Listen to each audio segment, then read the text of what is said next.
Donald Trump's narrative is that he's a self-made Superman who's smarter and better educated than everybody else. But a new book from his own niece suggests what everyone but his base has already figured out. He's a fraud. I have no problem calling Donald a narcissist. He meets all 9 criteria as outlined in the Diagnostic and Statistical Manual of Mental Disorders. But the label gets us only so far.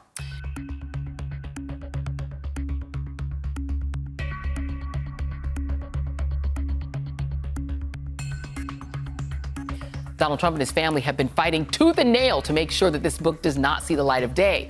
His brother Robert requested a temporary restraining order to block publication. Perhaps one of the reasons the family has fought so hard to keep the book under wraps has to do with the fear that Mary Trump, as the best expert you can get on Donald Trump, his own relative, could tear down the false image that Trump has created, and which, because so many working-class white voters believed it, helped make him president.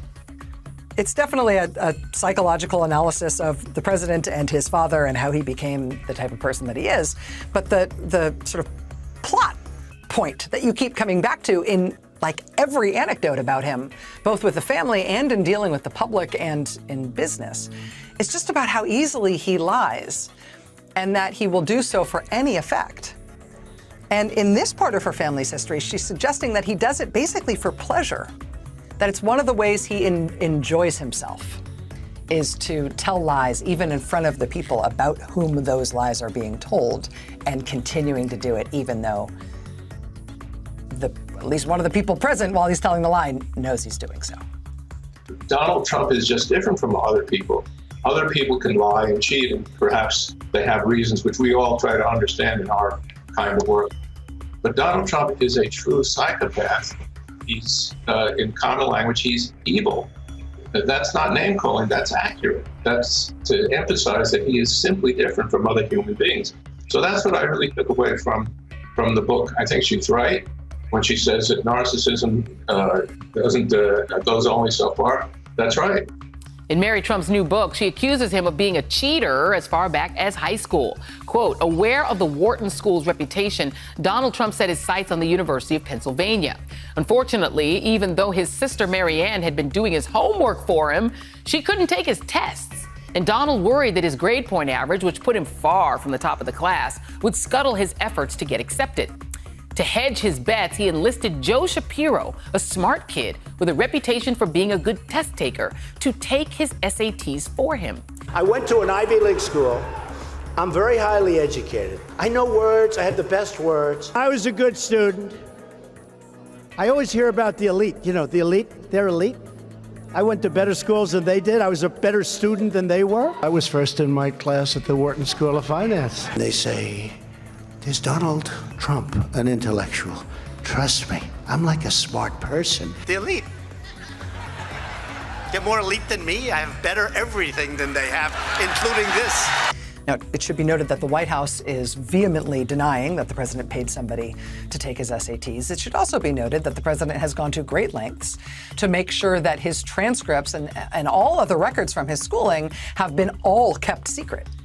Mary Trump also portrays her uncle as a traumatized rich kid with daddy issues, calling him a clinical narcissist.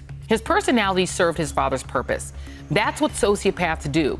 They co-opt others and use them toward their own ends, ruthlessly and efficiently, with no tolerance or dissent for dissent or resistance. By limiting Donald's access to his own feelings and rendering many of them unacceptable, Fred perverted his son's perception of the world and damaged his ability to live in it. I mean, he was the thing. How would somebody like Donald Trump, and I know it was partly through the book that he wrote with you, trick so many people into believing that he was a good businessman when he was so bad at business?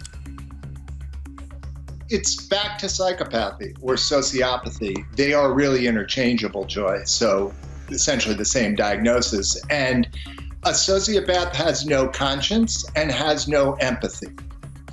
That's Trump. And as a consequence, he could say anything and do anything. His psychopathy made it possible for him to tell a story over and over again that wasn't true without any guilt or shame, until essentially it's like Humpty Dumpty. He often acknowledged to me that his father was rough and tough and abusive and difficult. He wouldn't have used the word abusive because he wouldn't have been comfortable saying that, but it was the impression that I certainly took away. Mary Trump also alleges that Donald Trump pulled political strings to get his older sister, Marianne, appointed as a federal judge. But since when has a presidential sibling had to resign from the judiciary to avoid scrutiny of the things she did with the president with taxes and their family money? The article in question was, of course, the Pulitzer Prize-winning gigantic investigation into the president's financial past that the New York Times published in October 2018. That's where we learned about the president and his family running this reported scheme by which they systematically undervalued their assets to the tune of hundreds of millions of dollars, basically to cheat on paying taxes.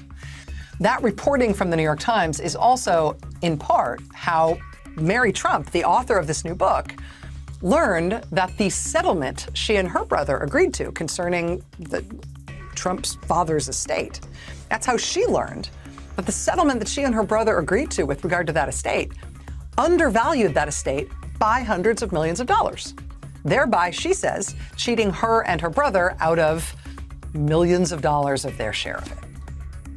She also says that fraud, that deliberate undervaluing of the father's estate, is itself a fraud. That means that she doesn't have to abide by the confidentiality agreement she signed as part of that settlement.